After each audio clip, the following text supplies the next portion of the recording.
Welcome to the live pitch session for the VR Brain Jam Showdown. Now, I want to sort of get started. I believe the description of this might have been a little bit misleading about the judges here to like make or break the jammers' dreams. We're not going to be that aggressive. This is actually going to be more of a celebration and a sort of discussion of what happened this past weekend. And with that, we ran a VR Brain Jam. This was started on Friday, last Friday, running all the way through Sunday, and it was 12 teams. We had 22 researchers, 64 developers, 2 days, and the way we did this was we had developer teams. We recruited them. We got them all formed up. They came prepared to do awesome things with VR, and then we had researchers. And Friday came along, and we basically mushed them together and said, make something cool. And that's kind of what they did. Over the course of these 3 days, we had one big room. We had Vive, we had Oculus, we had pretty much everything running and going crazy, and teams having amazing discussions and amazing opportunities for collaboration. The researchers brought this angle of what problems am I looking at in my field. Specifically, the researchers were coming from a neuroscience space. And the developers were like, well, we've got these tools for making art, animation, telling stories, interactivity. And they worked together to do really crazy, interesting things. And what we're going to do today is we're going to present 3 of them. The teams are going to come out and talk about the problems they were trying to solve, what they built, why they built it, why they think it's cool. And we have a panel of experts here to sort of guide the discussion and sort of tease out like where this is exciting, what the potential is, and all those things. So with that, panel, if you would kindly work your way through and introduce yourselves. Hello, everyone. My name is Fernanda Herrera. I am a PhD student at Stanford University in the communication department, and my main research focuses on testing and seeing what the psychological and social effects of virtual reality experiences are. Hi, my name is Aldis Sipolins. I'm the head of virtual reality and game design at IBM Research. I have a PhD in psychology studying the cognitive neuroscience of brain training video games from the University of Illinois. And my current work uses neural activity to try to predict and enhance memory. Hi, everyone. I'm Gemma Busoni. I'm the CEO at Discovr Labs. We are a VR education startup in San Francisco. Hello, everyone. I'm Norstad from Unity. I'm focused on XR initiatives. My background's largely game development and product development. Worked at Disney, worked on a lot of different platforms and brands. Thank you. And I didn't mention, I'm Dave Solba. I'm a assistant teaching professor at Carnegie Mellon University with the Entertainment Technology Center. So part of my job is to train students in working in small teams, making cool things, often with VR. So with that, I'm going to bring out the first team, and they're going to talk about what they made and why they made it.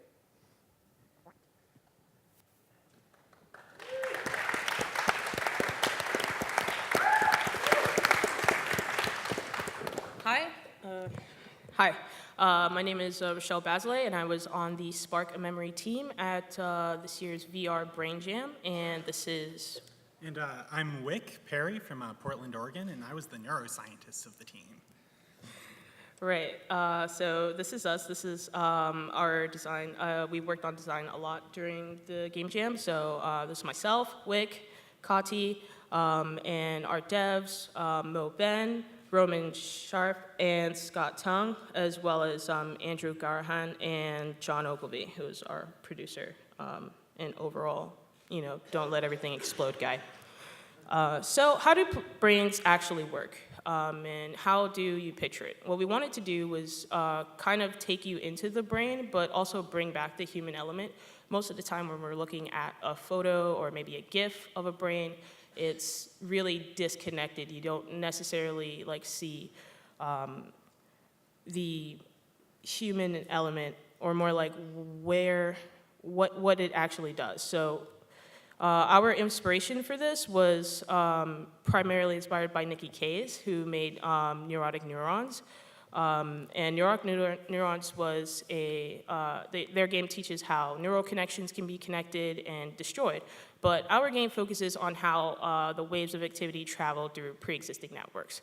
So those pre-existing networks are things that we've already made. So another game that we looked at is a game that I've been working on. I ran a Kickstarter for this game called Crescent Loom near the beginning of the year. And it's a game about creating a creature, kind of like in Spore, and then weaving its brain into a functional network.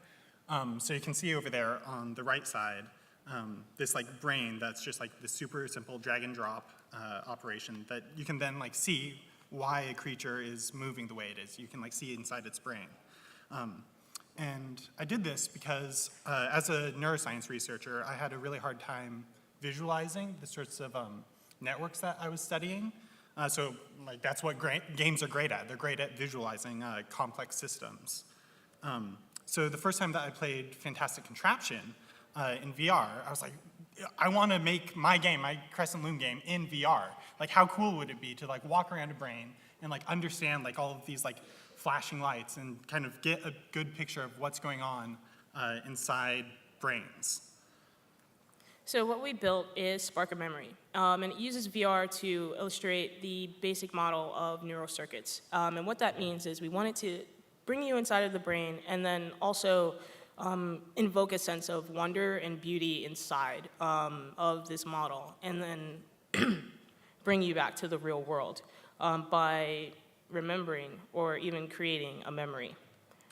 So we set up a really simple system of neurons where there's nodes and connections. And we have a couple simple rules, like connections can only be one way. They can be excitatory with the +1 or inhibitory. And you don't really hear about inhibitory connections as much when people talk about brains, but it's like a super important concept where like over half of the brain's connections are inhibitory. And so then we have like this heat value, which kind of stands for membrane potential for any neuroscientists in the audience. And they can also fire action potentials. Usually an action potential only lasts like a couple milliseconds, but we slowed it down a lot because otherwise it would just be like flashing strobe-like lights. So this is a picture of, or a short gameplay video. It's a really short experience. Yeah.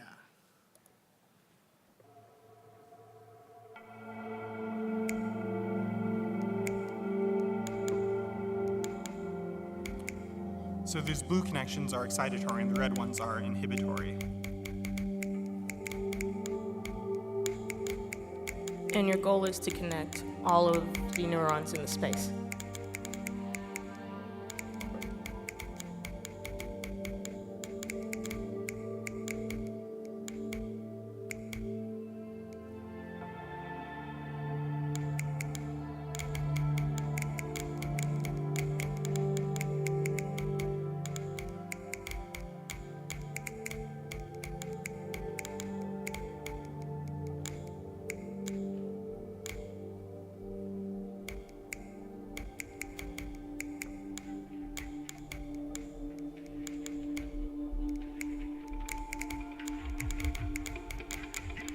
So now this network is forming.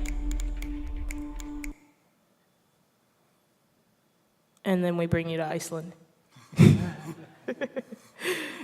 In this 360 video that kind of serves as a memory. There we go.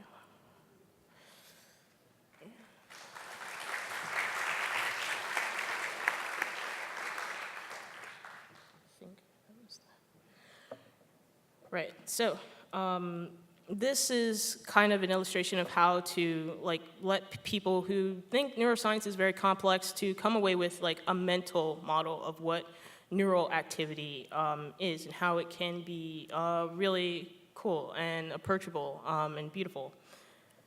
And this is our team. Thank you.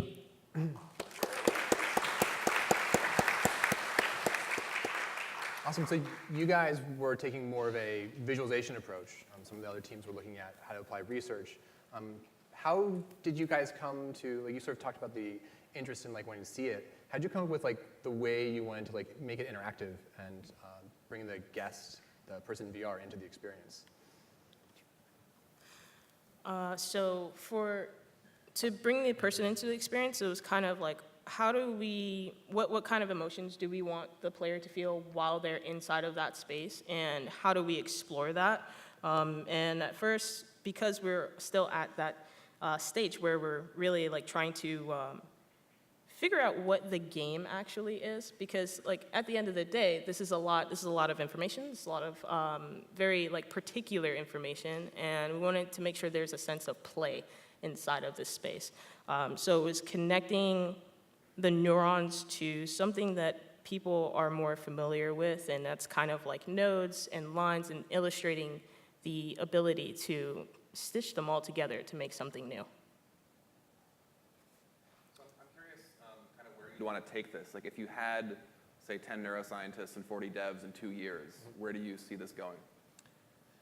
So the thing that I'm really excited about is the ability to kind of visualize these abstract disorders. Actually in development here, we had this problem with nodes being connected to each other and exciting each other. And this led to kind of a positive feedback loop of excitation and just like entered this seizure state and actually crashed the computers. And like that's exactly what happens in seizures, where you just have this positive feedback loop of excitation. So I feel like using it as an illustration tool to show or like PTSD, you could say like, okay, see this connection here is connected to this bad memory over here. And it's like really strong and anything can set it off. So I feel like kind of visualizing these things that people like, it's kind of like a black box. So I'm interested in this perhaps kind of interesting question coming from me, focused on XR and Unity, but you talk about wanting to instill that sense of wonder, and I'd argue that even just watching like the 2D screen, there was already kind of invoking some wonder. So curious for you, what you found VR offered in being able to better kind of deliver on that. That also comes with the idea of building a memory, and we talked about having like multiple levels or multiple paths where you can unlock different memories, different kinds of memories, and you would have to explore that area. But as well as like trying to put people in the space, right? The brain is kind of like I said, it feels disconnected whenever we talk about it, whenever we read about it in books. We're just like, oh, okay, this thing is inside my head. But you don't actually go, this is inside of a person, and every time you look at a person, you don't think of synapses firing, right? And so I'm a really kind of like visual and spatial thinker. So it's really important for me to be able to kind of picture where things are and how they're connected. And so that's what VR is great at. Like you're in this physical space. So like when I played Fantastic Contraption, I love this thing about being able to walk around this structure that I was creating. Also, just visually, one of the inspirations was this art piece that I experienced in New Zealand once, where they had mirrors on each wall and the floor and the ceiling, and these strands of light hanging down. And just like that space, like really drove home like the feeling of like wonder and excitement that we wanted to bring into this game. So also creating like an infinite space of possibilities. So right now, the way the game is, we're not able to move around. We haven't programmed in spatial movement and spatial sound. But moving forward, it would be able to change where you are inside of that neural net and kind of also explore and solve puzzles inside of the neural net as well. Because as you can see, the inhibitors can also turn off lights. So as much as you can excite other neurons inside of this space, you can also shut off a whole other section. And that's what's kind of interesting in the design for me. You briefly mentioned it right now, but are you guys interested in gathering any data and learning anything from the user? No? It's fine. I'm sorry, can you repeat the question? If you guys are planning on gathering any data from the users as they're playing your game, like do you want to know the way in which they actually choose the neurons? And you mentioned the puzzles, so I'm just wondering if you're trying to get like how long they took, or if you're not, it's totally fine. No, that would be really, really great, but it would also be a huge task. One of the big problems that we have with developing, aside from exciting all of the neurons at the same time, is also being able to create a path. Like right now, the video that you saw is very static. Our neurons are procedurally generated, which means right now we cannot control them. But in terms of like eye tracking, kind of physical movements, reactions, and creating a safe space for people to explore, that's definitely possible. Procedurally generated, that is very, very cool. What did you find the hardest in making this, and how did you get past it? Maybe walk us through your development process a bit. I think, kind of back to the first question, like what does the user do? Like I mean, we can set up this toy and they're connected and you can see like all these flashes and stuff, but how do you drive home kind of any kind of information? And we didn't actually nail that, I think. I think a lot of people, when they pick it up, they just kind of like point this laser pointer around and like shoot at neurons and they say, oh, that was sort of pretty. Then they say, oh, okay, now I'm in Iceland. So that's cool, I guess. So I think something that we struggled with was kind of getting the information across without like just like text pop-ups or something. And I think that that is a problem that could be solved with more controlled level design instead of just procedurally generating random networks. Just like have a couple nodes and then seeing like maybe 2 of them active and in one of these positive feedback loops. Then another one could like inhibit it and you're like, oh, okay, now I see what those red nodes do, or those red connections. Yeah, our tutorial kind of got the point across in terms of what you're supposed to do in the space, but it's still very limited in that sense. But I think we made something really cool and worthwhile. Very true. Yeah. Anyway, I think we're going to move on to the next team, but thank you very much. It was a really, the fact that you guys went for visualization was a really cool thing to see come from the jam. Thank you. Yeah, thank you. Great job.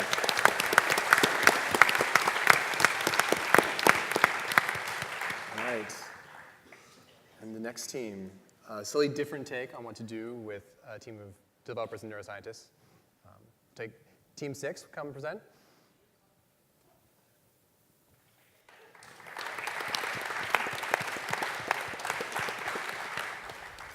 Hi, everyone.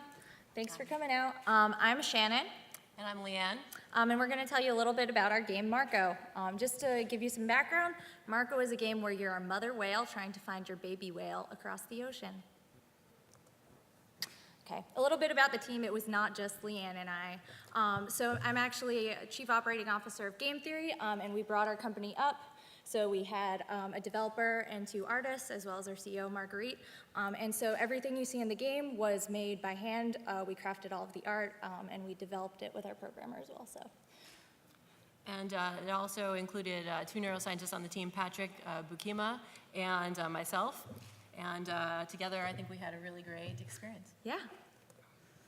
So to give you a little background about the problem, I want you to take a moment and think about when during this festival you have wandered out onto the street to get yourself some coffee. So you have this high-level task in mind, I need caffeine. But as part of that, you also have to navigate the streets. There's tons of people on the sidewalk. Some of them are coming at you on bikes. Some of them are coming at you on skateboards. And you have to figure out how to deal with those low-level cues and get yourself to the place where you know that there to be good coffee while you're dealing with the sights, the sounds, the things coming at you, and integrating all that to solve the problem.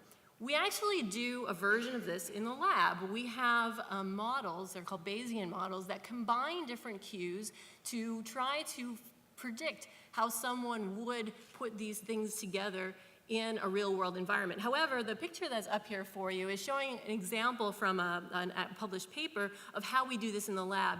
And as you might imagine, it is shown here, it's a very impoverished environment, right? So here's a combination of a tactile cue and some visual displays in depth, but it's really just dots. I think we do a lot better with VR in combining these things together and see how people really do and how that compares with our models. Okay, so we thought that using VR, we'd be able to recreate an environment like this using your senses with sight and with sound. And we could do it in a way that's more realistic and more engaging. And we think that we could develop something where neuroscientists are able to have cues, have control over where they are in the environment, and to create rewards so that we can put people in this VR environment and see how they behave while trying to find something. So I'll show you the game now. So in Marco, you are searching for your baby whale. And as you're going through this immense environment with all of this around you, you have to search, identify different silhouettes to try to see where your baby is. And there's other sounds in the environment as well, so you'll be able to hear boats going by, dolphins. And you have to try to look around and call out to your baby, much like a game of Marco Polo. So you can see you can call out, and then as you turn your head, you can see and hear whether or not you're heading in the right direction. And you want to try to sift the sound of your baby whale out from the rest of the sounds in the environment. So I'll fast forward a little so you can see. Yeah, so we're getting closer. She's gonna try to find, here I am. So I found the baby here. Yay. Success. Oops. Yeah, so using this, we're able to apply it and apply the tools in a less impoverished environment in a way that's more engaging. And so I'll just give you another little taste of the, oh, where's my mouse go? If you can, thank you. Yeah, you You can know, talk I about should say that these guys made all of the art that goes into this game, which just made this a beautiful, really immersive environment, but really keeping true to the science as well, because what we really wanted to do was have predictable gradients of both auditory and visual stimuli. So this was created in a way that we can actually control the amount of visual information such that it was more veridical up close to the top where you can see better, and it gets cloudy down below. And the auditory information is the opposite, so that down low, where you might find your baby, you can actually hear a little bit better, and that information is more noisy or more muddled up toward the top. And using these kinds of things and the fact that we can actually control those allows us to study these things while we're performing a high-level task of finding the baby. And of course, with anything like this, it's important to be able to measure it. So using Unity and the Oculus Rift, we're able to capture different inputs and put it out in a way that neuroscientists and people like Leanne are able to analyze it and look at how people react in these situations. So for example, you'll be able to see the 360 orientation of someone as they're searching for something rather than being statically at a table looking at something. You can see the depth that they're at because you can move up, down, and in any direction. You can see how far away you are from the child and at what point you're able to start moving forward towards it. And so all of these, you can also see how quickly you're moving towards it. So all of these come together to make a really interesting data set that can be used in multiple environments. And that's all. Happy to take your questions. Go to the panel. Sure, I'm curious if through the process if you learned kind of the direction of the problem you're trying to solve, and if you altered that at all. And hard to do that in sort of a weekend game jam, but Yeah, so we actually started out with a lot of options. The first day we just brainstormed the different problems that we could take, and then we let Patrick and Leanne lead with the problems because that's their subject area that they know best. And we brainstormed the different options that we could use to approach those. And this one we were able to narrow in because, as all of us gamers know, search and find is something that's really gamifiable. So Marco Polo, classic game, we could make it a more immersive, interesting way to do it that works with their problem. And I'd just like to add, having worked with the Unity environment before, I know that the timing is really excellent, and that's crucial to us because we want to know exactly when everything happens in this environment, when the different things spawn, when the audio goes off, and compare that with behavior so that we can actually get a good estimate of how the human is performing and compare it with models. And that's actually something that Patrick actually does. He does some Bayesian modeling. So. One challenge in making a game like this seems like it might be balancing the salience of auditory versus visual cues. I'm curious how you guys approach that, and also if you noticed any meaningful kind of individual differences just informally in whether people would use one over the other. Yeah, I'd love to tell you that we actually did experiments in the maybe 36 hours.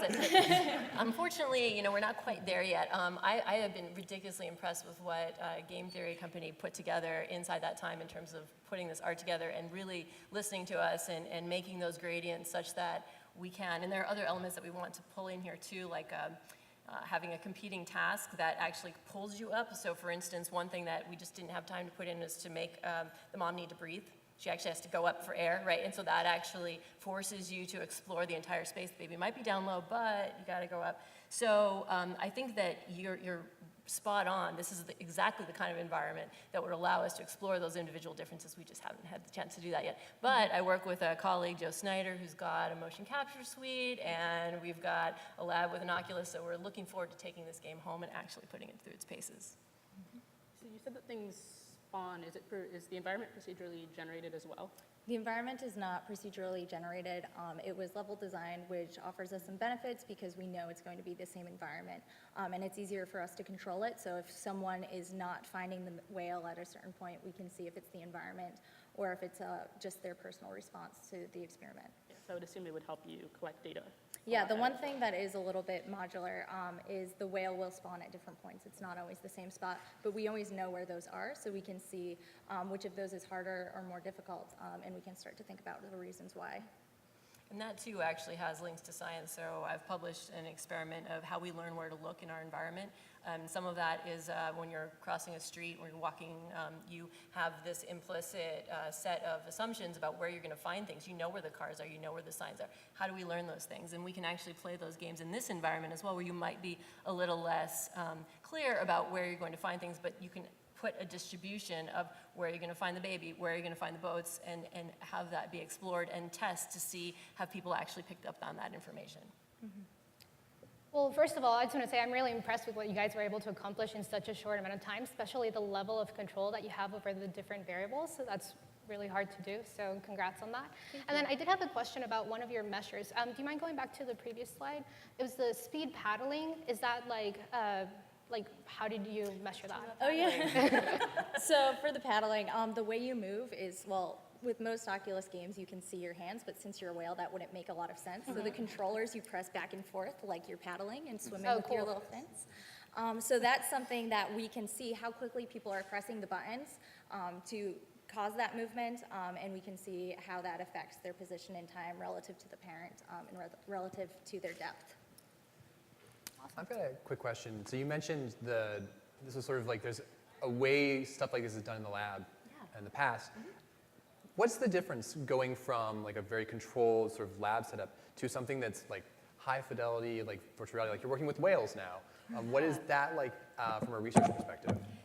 It's scary, quite honestly. I mean, we're used to having exquisite control, and we like it like that, right? So moving into this realm where you actually have less, and it's more beautiful and more realistic, I think that the advantage there is that we can take our results and expect them to be more comparable with true human behavior in the real world, but we do lose a lot, right? So I think virtual reality is really unique in the sense that it gives us a nice balance of control with the immersiveness that we experience every day.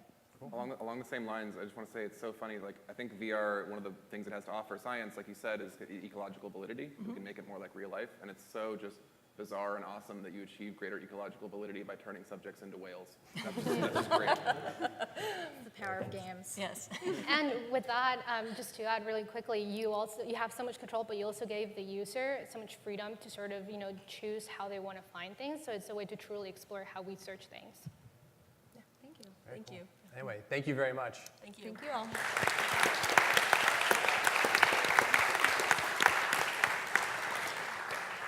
Right, and we'll bring on our last team, who again did something kind of different. All right, Team 11.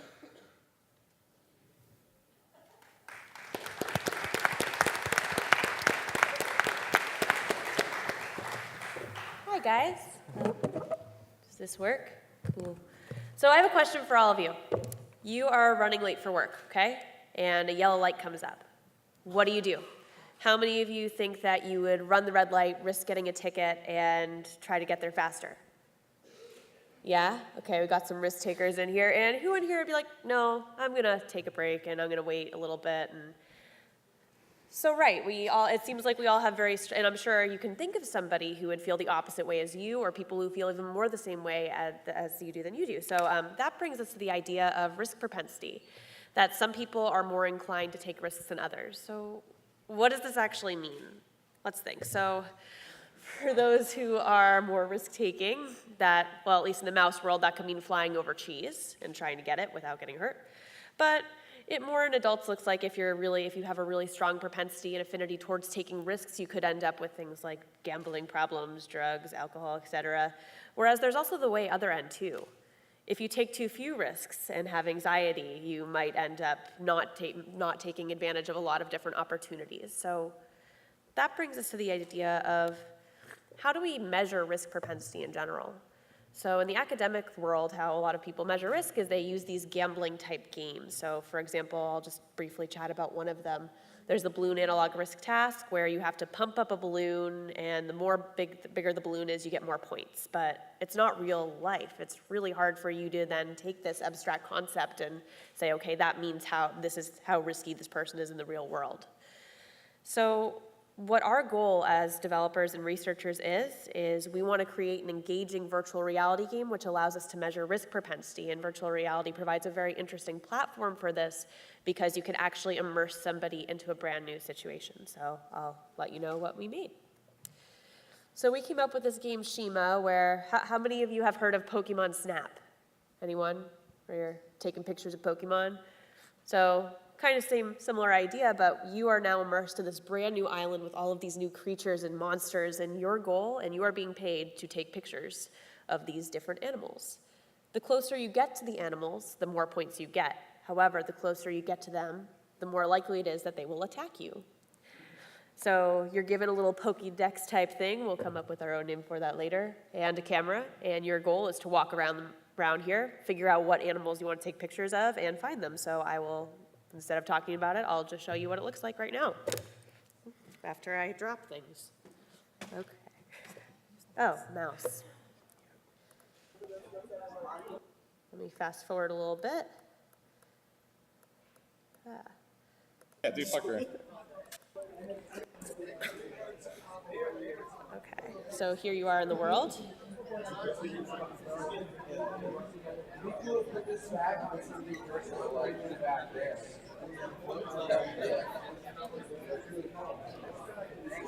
And you're approaching an animal, and you have 8 different lives you can take pictures of.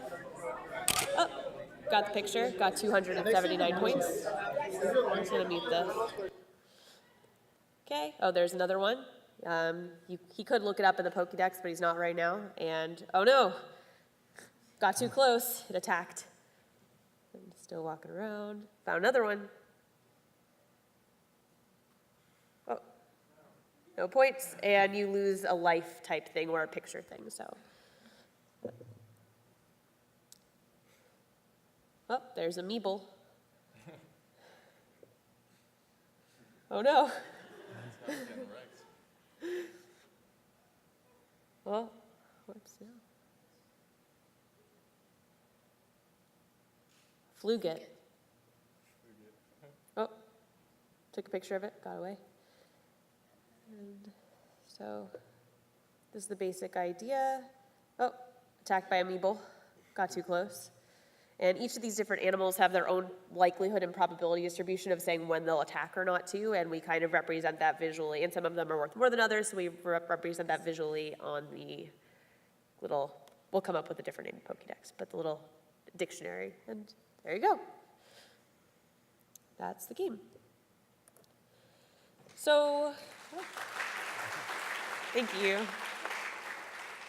So we're actually, since we're scientists too, we're going to actually start collecting data on this. And what we're going to do is we're going to have adults from both typical and atypical populations. So those who might have anxiety disorders or individuals with ADHD are notoriously kind of risky. So we'll have them play this game. And then we'll investigate those individual differences and how close people get to the animals, and as well as which animals do people approach. So if you look at your little dictionary thing and it says, oh, this is a very dangerous animal, will you, if you have a low risk propensity, will you even approach it? So we have lots of different variables we can look at with this game, and we also want to know what factors are related to these individual differences. So this has the potential for a very high impact. Well, first of all, it's just a fun, new, engaging, less abstract measure of risk propensity. So maybe we think this could be more likely to how you actually are in real life. And we can determine what factors play into risk-taking, like executive function, which is like higher level cognitive process, as well as age or the demographic you come from. And it really allows us to get some insight into clinical populations, like those with anxiety or addiction. So here's our team of developers, and they're from Cosmic Whale. And then researchers, me and Grace, we're from University of California, Irvine. And our designers, only one of them is here, Miss Helena, she's from the new school, and that's our game. Thank you very much.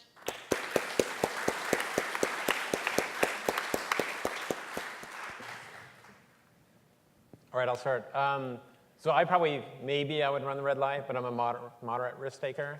I'm really interested in this is probably the data that I think you're interested in getting to, because I think the thing that good VR, it can really set you and make you present in the experience. But I think even still, good example is I don't know if anybody's played the game Climb, but you're climbing. I don't like heights, but I'm willing to do that because even though I feel partially present, I feel like I'm within my safety. So I'm curious kind of like what you're expecting sort of the data will help show around kind of people that are willing to go into a VR experience, but maybe wouldn't in kind of a real life experience. Mm-hmm.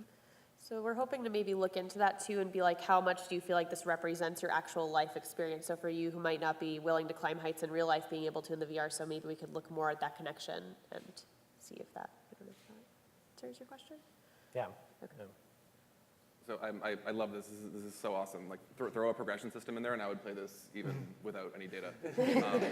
But one thing I'm curious about. So you say that you give the danger level and the point value for each creature every time you look at it. So you have the choice to get that information yourself. So if you could, I'll go back to this so you can. So if you look to the left up there, there's a little, when you click it, it'll like shift through the pictures of all the different animals, and they're drawings of the animals, not pictures. So they're these mythical things. So you don't have to look through it if you don't want. Does every animal take the same amount of health off you? So we have life. So if you looked at the camera, see how it says 4 now? That means you have 4 exposures left. Right. So your job is to allocate those resources towards different. Would you consider making health like a continuous measure? Because I mean, if you step out into the middle of the street, you might die, but if you pop a balloon, you might be frightened for a second. I feel like there's a risk, a cost benefit that you do.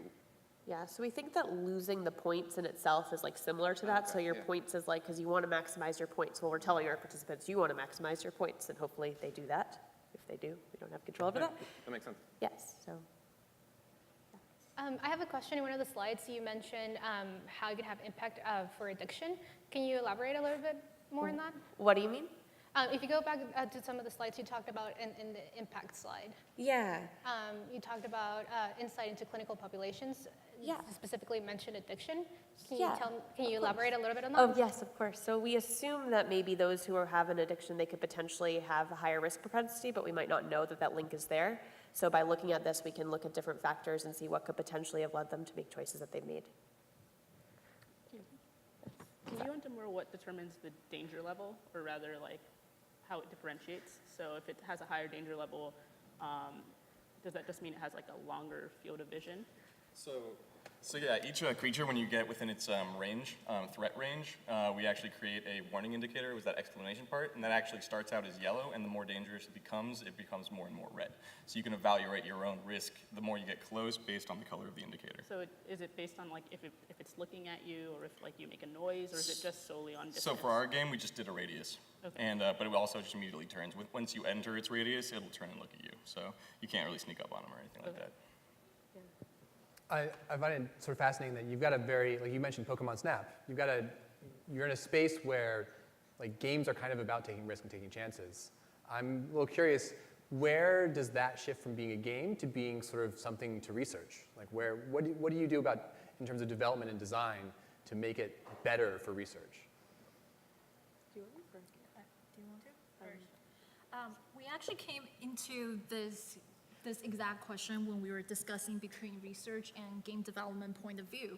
And one of the key things was, in research, we have a very definite start point of when a trial actually starts. So when are we going to start calculating that this person is approaching this monster? And from the gaming perspective, it should be something more free roaming, and then nothing should really start, because that makes it a little bit more fun. But then in our discussion, from the researcher's perspective, we have to have that, or else we can't calculate get the data that we need. So we came up with a compromise, which you saw the little exclamation point on top of the monster, and so that's actually the way for them to, once the exclamation point starts up, that's when we can start calculating a start point in the game of when this trial should be started. Very cool. Hope that answers your question. Curious if there's anything that you really wanted to do and you cut it because you didn't have the time. You mean further development of Yeah, this game? yeah. We were also talking about other stages of this game, as in right now you see a very peaceful, very serene, safe environment. So we're also curious, what if we have environment with different danger level? So for example, if you're walking over a cliff, like you mentioned, yeah. you're not afraid about heights in virtual reality world, but maybe that could still affect your risk-taking level when you're facing something that looks a slightly riskier. So that's maybe the next step. Or we'd have darker areas too, like cliffs type, or not cliffs, like caves or something, and we're like, all the dangerous animals are over here.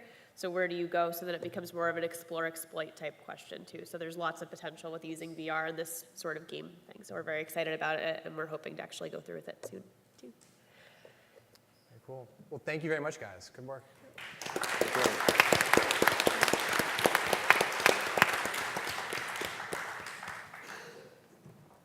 All right, so that was a taste of what the teams made. So that was 3. We had 12. Some of the teams are actually demoing right now in I think the VR arcade upstairs. But they all did different things. It was part of what the goal of the jam was to bring people from different perspectives, have them work together and sort of explore just what that relationship means. Another part of it was what we're sort of seeing is what does it mean to start bringing technology like VR into the research lab, and what can you do with it? And, all these teams poked in different directions. It was kind of fascinating. I'm kind of curious from your perspective, what is it about VR, about bringing technologists, developers together with researchers that kind of gets you excited about the future? If I may shamelessly self-promote, I'm literally about to give a talk on exactly that in room 105, if anybody wants to come see right after this. But I think it's just because in VR feels more like real life, and the point of research is you don't want to just learn about how people act in the lab, you want to generalize that to the real world, and that comes down to how similar the simulation is to the real world. So VR brings us closer, so you get better data. Yeah, I think the thing for me, and this kind of echoing something that Megan Smith said this morning around creative confidence, and what it was kind of really struck me was seeing all the teams, they clearly had, which was great, they had a lot of confidence around what they were doing, and I think part of that is probably because of the platform they're building in and how that allowed them to sort of explore and then feel like they were delivering on kind of the problems they were trying to solve. And I will say, just from observing the jam, how quickly teams were able to iterate and develop was very powerful. I've been around VR since the late 90s, and when you built VR back then, it was difficult to get much of anything. And now in a weekend, teams are able to get sort of a level of fidelity. I've had conversations with some of the researchers about sort of how surprised they were to get something that was almost ready. There's clearly that almost point is always tricky, but just the speed at which you can get to something that is exciting is a big part of this. I think for me, being a researcher, being able to use VR as a tool is great, not only for ecological validity, but also because you gain so much control of your variables that the psychologists usually just don't have. You can ask someone to imagine what it is like to be somebody else, but everybody's going to imagine different things. With VR, you're able to show them this narrative and still give them the freedom to interact and have agency within it, and I think that's really powerful. I think for us, it's very, for me, it's about how experiential it is, both for the person using it, but also we can understand the experience that they have. So we were working with ADHD researchers, and it was really helpful for us to be able to see what students with ADHD were looking at in experiences first, so we could understand what were the things that captured their attention to be able to make educational experiences that they could truly focus on and truly enjoy. Well, like I said, the jam, they're sharing some of their work. So if you guys are interested in checking it out, they've got some live demos going on. We also captured a lot of their work in terms of presentations and hopefully some video. We're putting it up on a website shortly, vrbrainjam.org. There's no URL here. But I wanted to thank you guys for helping us sort of share and reflect on what the jam did. And I sort of wanted to encourage people to keep looking at this space and get excited about what you can do with small teams and especially diverse teams. Just the idea of getting developers and researchers together is one of the things that excites me a lot. It's sort of very cool in the space. So anyway, and thank you for listening, and hopefully some of this is exciting you as well. So I think that's all we got.